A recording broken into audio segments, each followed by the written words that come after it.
نریندر مودی کی سعودی عرب کے حالیہ دورے کے باوجود 42,500 بھارتی حجاج اکرام جو پرائیویٹ ٹور آپریٹرز کے ذریعے حج پر جانے والے تھے تاحال غیر یقینی صورتحال میں مبتلا ہیں۔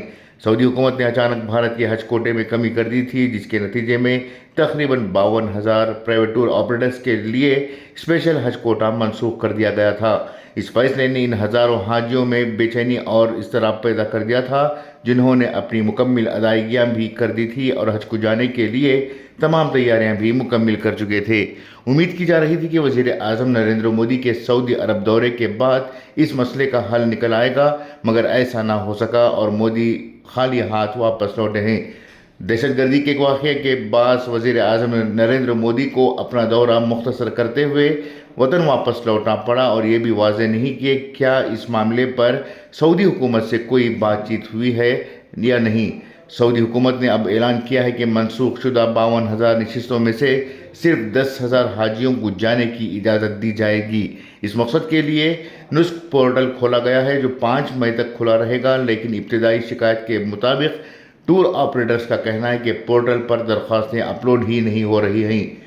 کیرلا سے بھی اس بار تقریباً 11,000 افراد نجی ٹور آپریٹرز کے ذریعے حج پر جانے کی تیاریاں کر رہے تھے۔ کچھ افراد نے مکمل رقم جبکہ کچھ نے ابتدائی قسطیں بھی جمع کروا دی تھی۔ ان کا کہنا تھا کہ یہ رقم سرکاری طور پر جمع بھی کرائی جا چکی ہے۔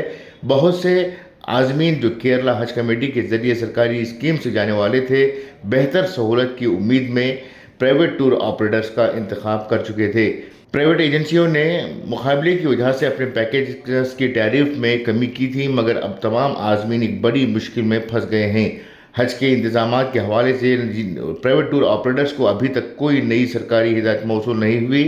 غورطلب بات یہ ہے کہ اس سال پرائیویٹ ٹور آپریٹرز نے 8 تا 10 لاکھ روپے فی عازم سفر حج کا خرچ حاصل کیا ہے۔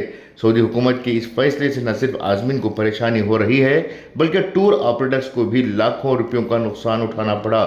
اب ٹور آپریٹرز کے سامنے سب سے بڑا چیلنج رقم کی واپسی ہے، جس کے لیے عازمین دباؤ ڈال رہے ہیں۔